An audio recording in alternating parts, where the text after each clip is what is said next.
Yeah, basically, at this pretty late hour of the day, we want to give you a perspective on what we see in the food market, that food is more than just delivery, because if you look at what has been happening in the food space, quite a lot of activity has been going on. So Deliveroo, Blue Apron, HelloFresh here from Germany, Delivery Hero, but a lot of those models have been logistics models or logistics-centered models. And we believe firmly that some more is going to happen in the food space. And we want to share some thoughts on this with you guys in the next 40 minutes. But don't worry, it's not 40 minutes only us talking to each other. It would be too boring. We actually have 20 minutes of us talking to each other. So hopefully you'll find that quite interesting. And then we brought 4 companies with us, all early stage, that are representing different aspects of a new type of food investing that goes beyond logistics or that happens aside from logistics that we also feel is quite interesting. But let's dive into the conversation. Let me first talk a little bit about what Christophe has done in the past, because you might ask, okay, Christophe, you've done SoundCloud as an early stage investor, you've done AM, you've done things like Clue, Medigo, or Mimi, so quite of tech investment stuff, and now you're doing food as one of your investment interests, and food seems to be pretty much low tech. Yeah? What do you have to say in your defense? Well, one thing that I realized while I'm involved in quite a few digital health venture, and one thing that I realized is that there is no factor out there that is more relevant to one's health as nutrition. There is no amount of sports that you can do that is going to compensate bad eating habits. A human can not yet influence its DNA, yet it is possible for all of us to control our food intakes. So can we go a little bit more into detail? I mean, how does it exactly work? I mean, how does food influence your health conditions, and is it only obesity? I mean, that's like a big topic, or is it also going in a different direction? Well, what has happened is that today we're facing an absolute imbalance in Western societies. People eat too much meat, too much trans fat, too much sugar. So you can say that bad food behavior as a number one cause of hospitalization. And the cost for society is enormous. So if you look at obesity, for instance, obesity is a relatively new phenomenon. But in the last 30 years, it has tripled in the US. So 35% of the US population is considered to be obese. 75% of the US population is considered overweight. And it is the number one cause of hospitalization. But that is all like negative factors. Do you also see, I mean, there's some recent research on that not only obesity influences health in a negative way, but that you can also influence actively your health conditions. Yeah. So there is a fascinating field of research which has to do with the trillions of microorganisms that we all carry with us in our gut. And there again, one of the key ways to influence this so-called microbiome is what we eat. And it turns out that the consistency, the diversity of our microbes have a huge impact on one's health, even all to the point that it has an impact on one's state of mind. So this is a very new field, but it is a fascinating area. And again, the type of food dysfunctionalities that we have today is clearly having a negative impact on the population. Can you go a little bit more detail on how it works, like this microbiome field? Like, how is the causality happening there in that space? Well, if I would probably be doing a venture in that space. Yeah. The truth is, so far, we are able to analyze the microbiome only in the last 10 years. through DNA sequencing, but it's not yet so far that you're able to say this type of microbiome will lead to this type of diseases. However, I think it's a very important field to follow. So right now we're at a stage where you can basically say microbiome influences the state of mind. Yes. But how exactly that happens and how you're able to influence the microbiome, that's still uncertain. Yes. Okay, but is there anything happening in that field in terms of companies already? There are a few companies. Yeah, there are a few companies. There are Ubiome in San Francisco. There's one in Israel and one in the UK that I'm tracking. But that's definitely something I would take a very close look at, because we think, if that is possible to influence your well-being, state of well-being actively by influencing your microbiome, if that causality is stable, but before we do that, I think there are certain things that need to be tackled. One in particular that's close to my heart is sugar. Mm-hmm. Clearly sugar is a new tobacco. In a sense that, just like with tobacco, we're only now finding out how adverse the impact of sugar can be on your health. And sugar consumption, we have all been pre-programmed to overeat sugar when confronted with sugar, because sugar was so rare and so important for survival. And the result, at the same time, sugar is very cheap. It's been sponsored for many years, which means that as a result, we all eat too much sugar. And more, it shows not yet a correlation to obesity, but also heart attack and other type of disease. Okay. One other issue that's obviously one of the major factors that also brought us to thinking in that direction is the topic of food waste. Yeah? Can you elucidate or talk a little bit more about food waste? Yeah, in most of the meal we are consuming today has traveled an average of 1,000 miles.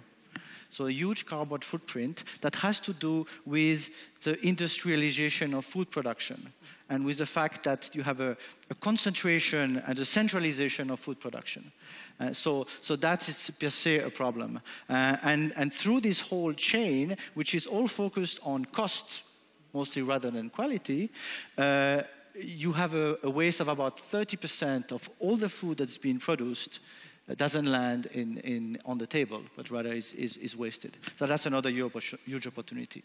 Okay. So generally speaking, I think that food is not just food innovation. Is both a societal duty and a huge startup opportunity. Okay.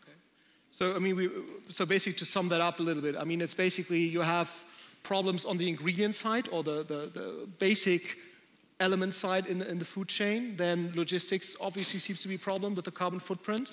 So the question is really, and that's probably also interesting to the audience here, what is the resulting opportunities that come from this? So let's go a little bit more in detail on the opportunities. So anything that will allow us to reduce our meat consumption or egg consumption or milk consumption is on the right path. Any innovation that will bring transparency in the value chain is on the right path. Any innovation that will help us bring the food production closer to the consumer is on the right track. Any startup dealing with a post-sugar society is on the right track. So in my opinion, there's a wealth of opportunities to be explored. Can you go in a little more detail and name some, for example, meat replacement, egg replacement? I think it would be interesting also for the audience to understand which companies are already around. In the US, there's been more activity in this space than here, but there's no reason why we shouldn't also be starting to invest. Yeah, there are some high-profile companies in the egg replacement. Hampton Creek, which is already doing, my understanding, they're already doing 150 million revenue with a beans-based egg replacement. In there is really a wealth of activity, but I would say that so far this is something that has only come up in the last 5 to 6 years, and I think that most of the potential lies ahead of us. Yeah. But what I find interesting, at least when you look at who invests in these kind of models, is the same investors that would invest in traditional high-tech companies. Yes. Yeah, so it doesn't seem to be that we are like on the blind path, but it's actually the Excels and the Sequoias and the Andreessen Horowitz type companies that would invest in this area. So it's definitely a chance also for European-based companies to be active there. Maybe it's my turn to ask a few questions. Yeah. So Florian, you're the founder of one of the founders of Rocket Internet, backer of Zalando, and certainly a major leader in terms of European e-commerce. So what are the underlying? What do you see in food, and what would you say are the underlying trends that needs to be considered when looking at food investment? I think one thing that you notice, and I think that is something that definitely will help. I mean, now you cannot read that, obviously, but I think what's one trend that we see is a rising consumer awareness and a rising consumer aspiration in terms of food. And I think one indicator or several indicators that show this. If you look at this is the search volume for the search term vegan, that has basically quadrupled in the last 10 years. And if you look at who's following people like Jamie Oliver, who stands for good quality food, or things like Tasty that has 80 million fans on Facebook, or Gordon Ramsay that also stands for good food. I mean, he has 3 million subscribers on YouTube. That's all something where you'd say the food has moved from simply filling your kind of stomach and an energy provider to a lifestyle kind of and something that's very much in the awareness of the customer. And I think that's one major factor that now helps us to develop these kind of models. So new awareness, new interest for food innovation. So do you think we're going to see a Zalando for food? I mean, if you there's probably one angle that's going to be the supermarkets, like Amazon Fresh and Rewe is trying to do here in Germany. I mean, that's probably not a startup opportunity, to be very honest. I think doing a general supermarket with a broad inventory, that's a hard thing, very, very hard thing to do for a startup because it just requires huge investment. But I think if you look at the overall food market, I think it's clear that it has an unparalleled market size. I mean, if you look at the groceries market, it's 5 trillion or 5 trillion compared to travel. It's like twice the size of travel. It's 5 times the size of fashion. So it's a huge market. And if you look at the online share, I mean, the US it's a little higher. In the UK, it's a little higher. It's more than 5 to 6, 7%. But in most European countries, it's still well below 2-3%. So it's definitely a big opportunity compared to all other markets. The question is basically, is it going to be another Zalando or another Amazon type-ish business? And I don't know whether that's going to be the case. But I think one other element that I think you have to look at is an e-commerce business today, like a Zalando, they're happy if a customer buys 3 to 4 times a year. That's a pretty good ratio for an e-commerce business. So if you are able to get up to that level, you considered an e-commerce business with a stable customer relationship.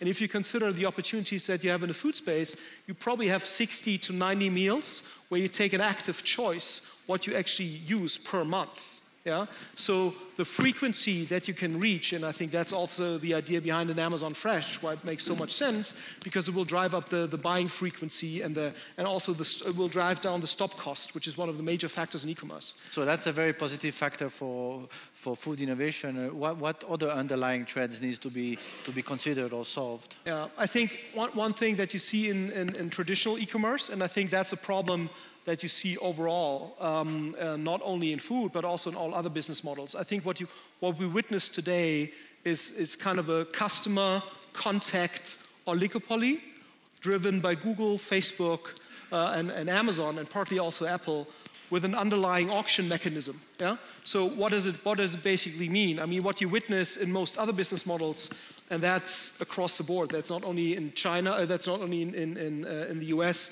and Europe, that platforms are sucking the margin out of other business models. And that's the same case here as well. So what's probably the way to go, and that's at least what, I mean, you are also investing in that direction, that you probably need to concentrate a little bit more on digitally enabled, vertically integrated brands. Mm-hmm. So what does it mean? I mean, if the ultimate vertically integrated brand is probably Nespresso, yeah, in the food space. Yes. That has basically been able to directly interact with the consumer without any additional Google, Facebook, and Amazon interaction necessary. Because I think, and that's something, if you would invest in that space, that's something I would watch out in general. Yes. Is it possible to engage in a direct customer interaction without these guys being involved? Because I think the learning is, if these guys are involved, sooner or later your margin will go away. The question is always to what degree and in what speed. But I think if you want to invest here, digitally enabled. So owning the customer and owning the customer and keeping the digital relationship, even maybe if you have like a physical relationship as well. Absolutely, and it doesn't really matter whether it's physical, digital. The only important thing is that it's direct, and I think that it's that the business model that you're running is something that will sustain a relationship over time, meaning that there's natural kind of touch points that happen or that might happen if you do a good job. And I think that's why the 60 to 90 contact points per month is such an invitation to do this, because even if you are only the meal of choice or a product of choice twice a month, that still is 24 purchases per year, which is much more than in any other kind of vertical in the e-commerce space. So I think that's clear. So I think if you want to concentrate here on a certain business model, that's what you need to go for. Okay, excellent. Yeah, and I think another factor is that's probably hindered the development in the last couple of months, last couple of years, why models haven't really taken off, was the logistics infrastructure in that space.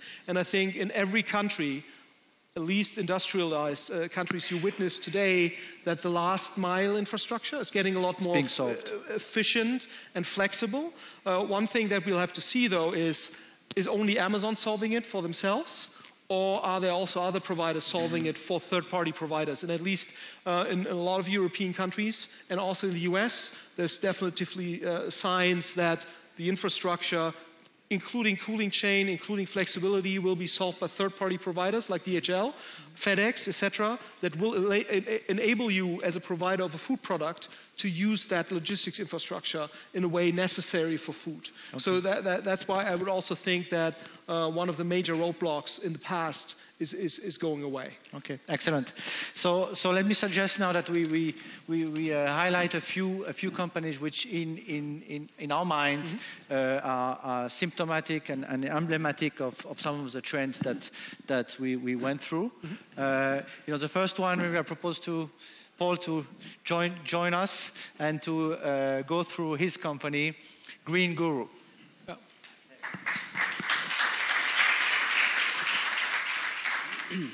Okay, great. I'm Paul, the founder of Green Gurus. Our goal is to make healthy and fresh food highly accessible. And if you look at the existing food market, it's still heavily dominated by what we call like dinosaurs. And if you consider food which is highly accessible, that these days still a burger, or at this conference, the heavy Bavarian food.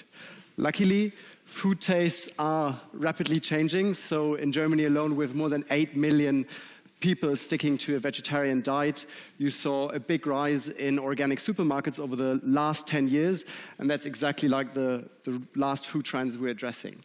We deliver fresh salads, smoothies, snacks, and sandwiches today in Berlin in, on average, 15 minutes.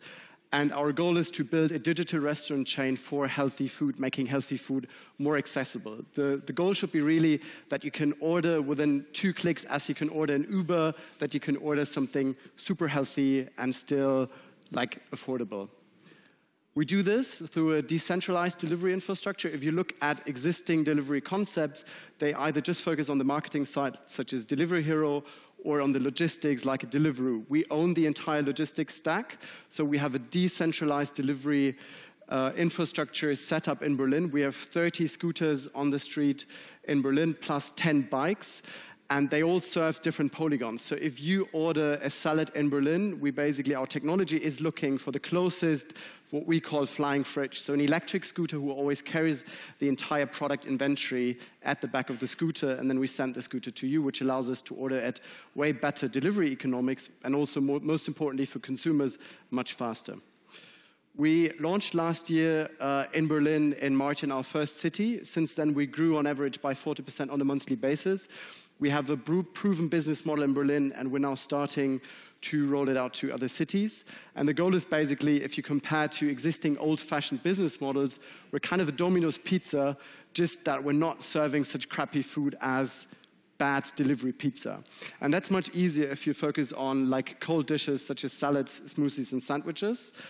And our goal is, over the next 3 to 4 years, to roll this concept out to 20 cities. And if you just do the math from a venture capital perspective, if you're in 20 cities, and in each city you do on average 10 million in sales, which is actually a piece of cake if you consider that McDonald's is just doing, in Berlin alone, 120 million in revenues, that's actually, I think, doable. So our goal is, long-term, building the McDonald's of the 21st century. McDonald's also became big because people are still ordering a lot of burgers out of their car. We believe what has been the car in the past is the smartphone, which is in everyone's pocket. And if you're in Berlin, please try our service. So that's an excellent example of I would say online, offline food innovation, while keeping the relationship with the customer. As next, I would like to ask Laura to tell us a little bit about her business. Laura is turning a waste product into drinkable gold. Thank you. Hi, my name is Laura. I'm the founder of Celo Soda, as Christophe just mentioned. And what we want to do is to transform how coffee is being traded today, make it more sustainable with a refreshment innovation. So when I was working in the jungle in Panama, I actually discovered that coffee is a fruit. It's one of the most traded commodities in the world. Coffee beans, I guess most of you consume it on a daily basis. But what hardly anybody of us knows, beans are just the centerpiece of a red exotic berry, the fruit you see holding these hands. But the exciting fact here is that coffee fruit is full of caffeine, it's full of antioxidants, so vitamins, and it's also full of aroma complexity. So we actually have a scream for food innovation to do, skip in here and work with that really precious byproduct of coffee production. However, it's not only the nutritional value set that is interesting.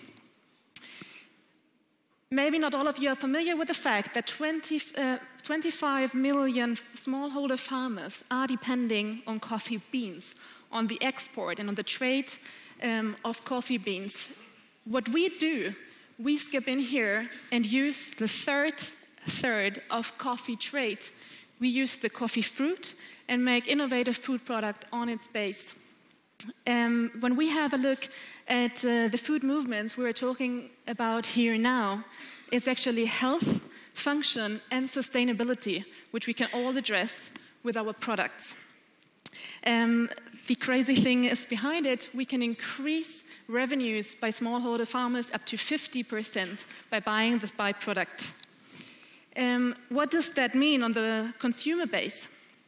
We have opened a new category on the beverage market and created a refreshment which is carbonated and refreshing, which is functional, caffeinated like a double shot of espresso, and which is healthy. We're low in sugars, we don't use artificial sweeteners, we don't use colorants, stabilizers, all that crap that we're used to in the classical brands that have been shaping our consumption in the last decades.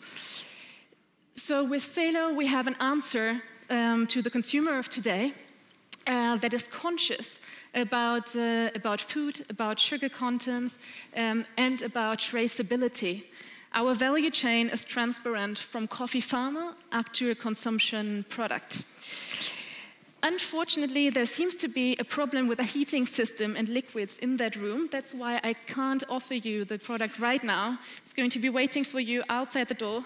So if you need a natural energy boost, like grab a bottle of Celo coffee fruit after the talk. Excellent, thank you.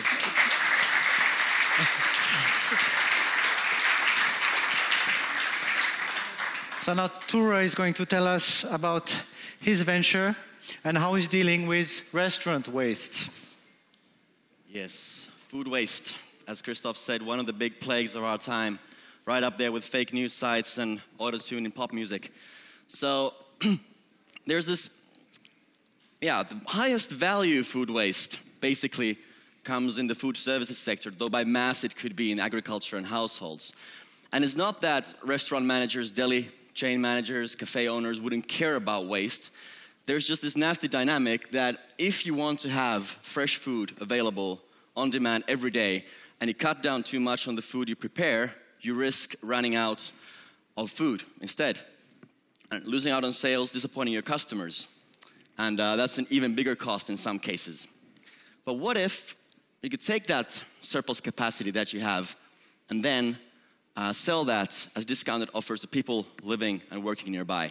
Maintain a perfectly fresh, versatile offering with near zero waste, and also get new customers to try out your food. So basically, in gastronomical terms, having a cake and eating it too, and getting a free third cake on top.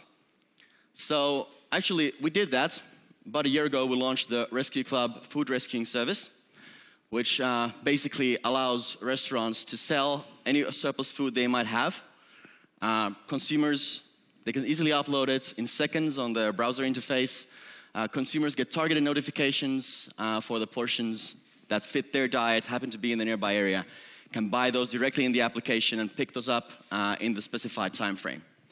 So to date, we've already rescued over 100,000 portions. That's almost €500,000 of value created basically out of nothing. Scaled it to over 60,000 registered users, nearing about 400 active provider venues, and that's with around €10,000 of marketing spend. So we've been able to grow it organically without much spend, basically for the reason that we have a new movement around this service that really wants to recommend it onto new users who are very enthusiastic about using it. And that's why we have a big potential in actually scaling this faster to new markets as well. So we basically have created one of the most advanced location and time-specific market-making services out there, and more importantly, a community of active, enthusiastic food rescuers who are able to reduce waste conveniently, excitingly, as a part of their everyday lives. So of course, scaling it is not completely free. That's why we're raising a Series A round to find the right people in each new market, to make the big chain deals there and nurture that local community of rescuers. So if you're a sustainability-oriented investor with market-making service experience, let's have a talk. Thanks a lot. Thank you, Ture. So our last speaker is Moritz. Moritz is dealing with probably one of the most important nutrients there is, but also one where there is a lot of dysfunctionality, water. Yeah, we're talking. Is it on? No.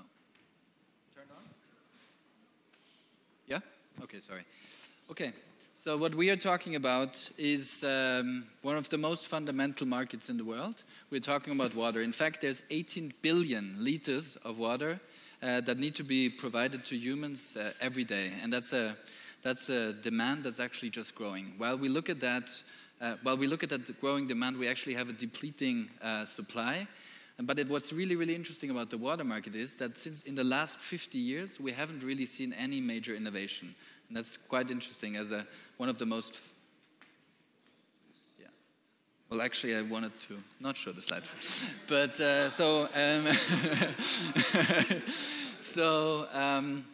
what's really interesting is that we're looking at one of the most fundamental markets where there has not been a lot of innovation in the last 50 years.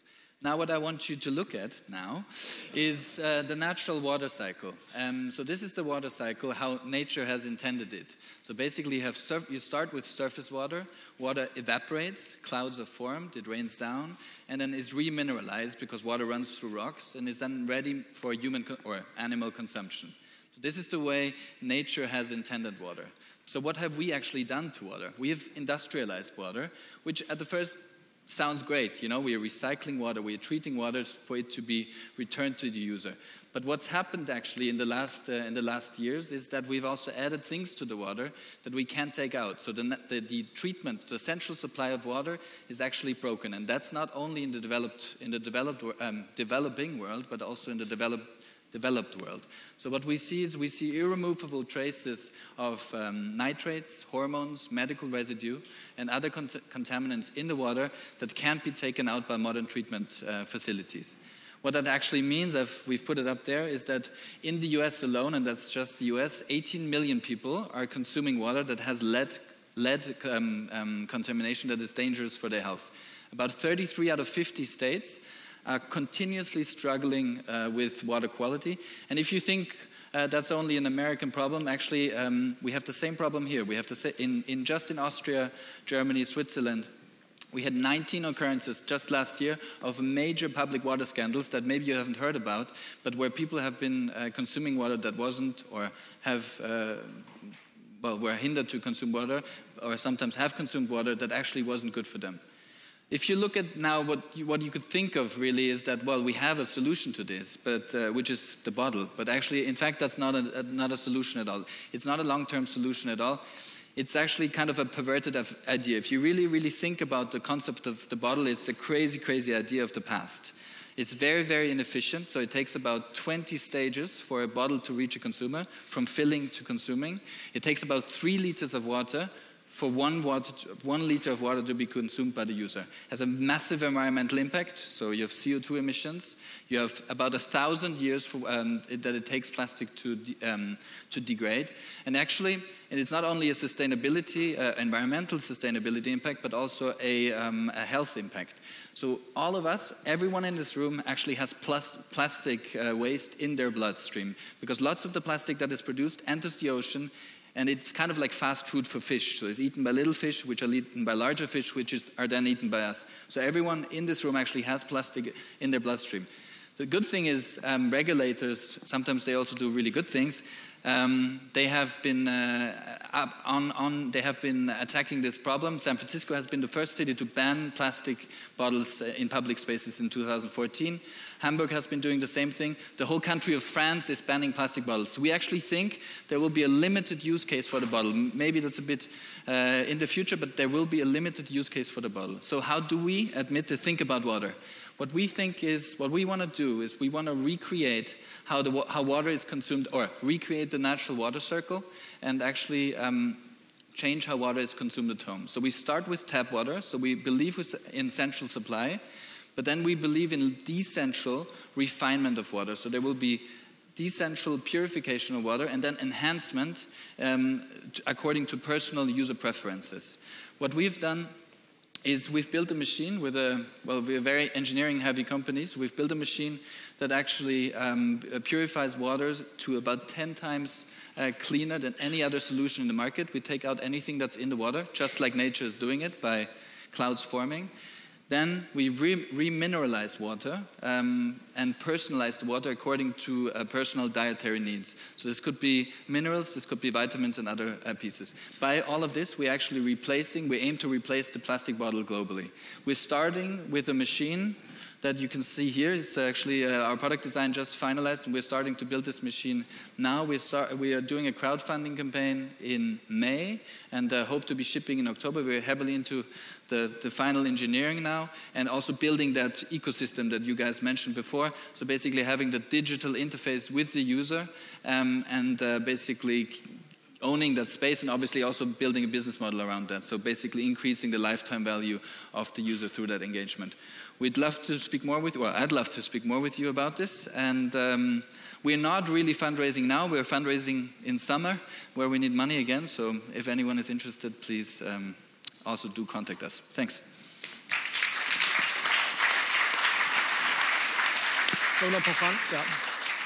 So thanks for sharing the last 35 minutes with us. It was just to give you a little bit of perspective to this. We wanted to open the floor a little bit more to, even if you think about tech investing, don't neglect this space, because we think there's a lot of stuff happening in that space, and you can create a lot of cool things there. This is all obviously very early stage companies. This is just exemplary to show you what kind of approaches can you take there. But we see a whole new field emerging there, and we really want to invite you guys to participate our passion in this area and how we think about it. So if you are interested in this kind of investing and these kind of products, please approach us.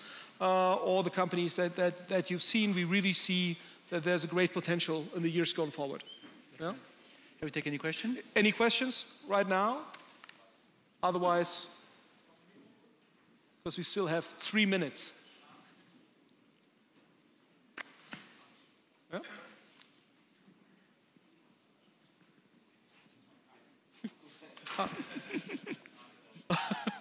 I have a small organic farm, and actually our biggest problem is to get the product from the field to the big city, because we are expected to do it.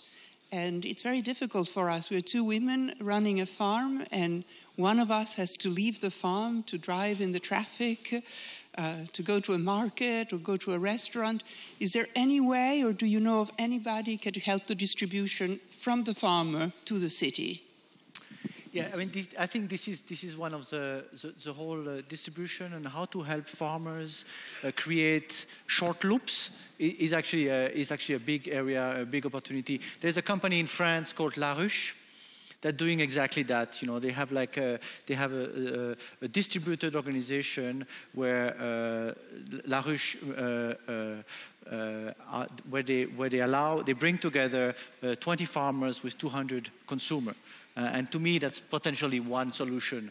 But there's definitely something to be done around short loop, because obviously consumer would like to have your goods, and you would be better off going straight to them. There's also another portfolio company of Atomico.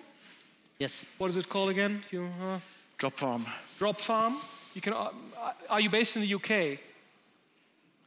Drop Farm would be a company Similar. to look at. They try to organize exactly that, Drop Farm.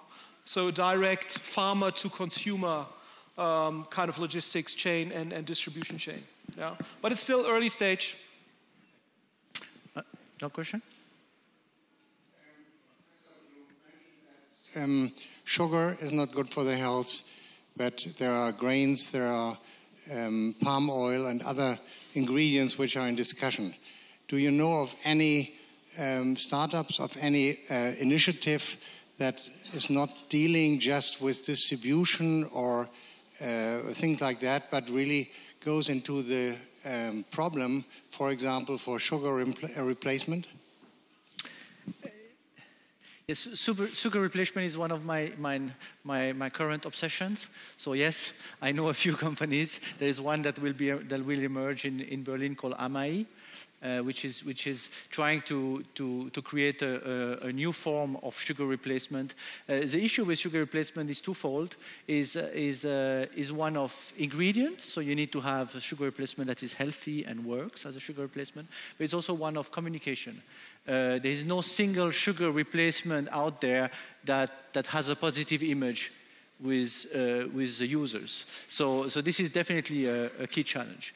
When it comes to sugar, I mean, education is probably as much of a challenge than sugar replacement itself. I mean, the average child in Europe takes in more than 50% of his daily sugar intake with a bowl of cornflakes and Nutella that they get in the morning. So that's probably a good place to start as well.